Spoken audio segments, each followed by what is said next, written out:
I have got things in gear for an elegant but relatively simple supper to follow a graduation ceremony.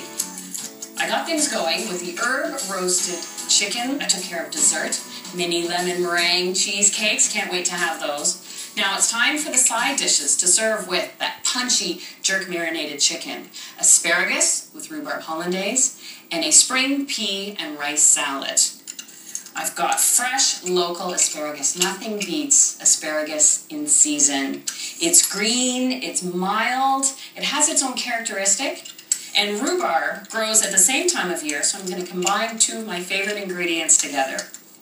I've got a pan of water boiling away here. Always salt your water when you're cooking green vegetables. It really punches up that green color. I'll add it all in at once, and that'll just take about 2-3 minutes to cook, just until tender. And while that is blanching, I'll start on the rhubarb compote that will be the base for the hollandaise to go with the asparagus.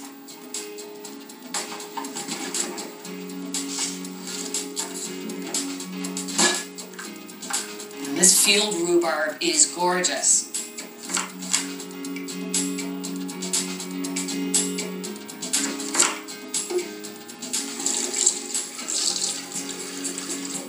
You can make the same recipe using frozen rhubarb. It imparts that same color and flavor. I'll dice this finely. Oh, hear that crunch? You know, I can't resist. I need the sugar for the recipe anyhow. When I was a kid, I used to pick rhubarb in the backyard and just dunk it in sugar. Oh! It's tart and it's tangy and it's so good. I know Peter will appreciate the dinner we're having this evening. Being a chef, I think he's been a college professor for over 20 years. Third of a cup of sugar. And if you've ever enjoyed béarnaise sauce before, that's a hollandaise with a little tarragon in it. Well, I'm going to apply the same principle here and simmer the rhubarb with a couple of tarragon sprigs. Asparagus even smells delicious. The asparagus is now shocking in ice water. That immediately stops the cooking process and sets that bright green flavor. And the last thing to make is that spring pea and rice salad. A nice complement to that punchy, herb-marinated, roasted chicken that's got the big, remember, it's got the ginger and the garlic and those spices in there, so this will really balance out nicely. I've got a bit of basmati rice here, 1.25 cups that I cooked off, drained, rinsed, and it's completely cool now. So I can add some fresh peas, and remember, if you're the person in charge of taking the peas from the pod, then it's your privilege if you want to snack on a few. And that's about enough. A generous dose of thinly sliced fresh radishes that absolutely crack when you bite into them. A little chopped fresh mint, just a little bit.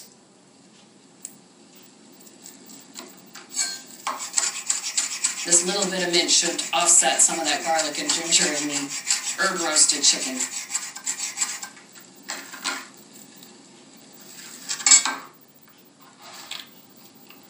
Just a little chopped green onion, mostly for color and a little bit of taste.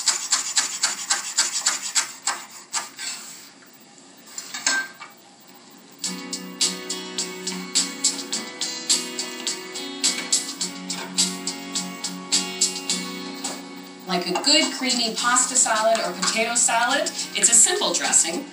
Equal amounts of mayonnaise and sour cream. Just a touch of Dijon mustard. And a splash of white wine vinegar.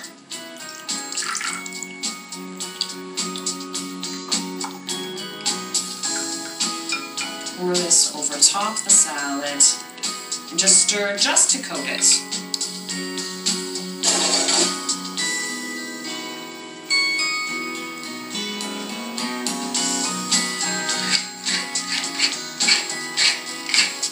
getting excited about the graduation, but you know what? I think back to my first graduation, and there's one recurring thought that's going through my mind. Don't trip up the stairs. I remember fearing that. I intentionally chose flat-heeled shoes so I wouldn't trip over my gown going up the stairs. It only took a couple minutes for the rhubarb, and once we settle in, have a glass of wine after the graduation ceremony, I'll warm up the asparagus, make the hollandaise sauce, and it'll be supper time.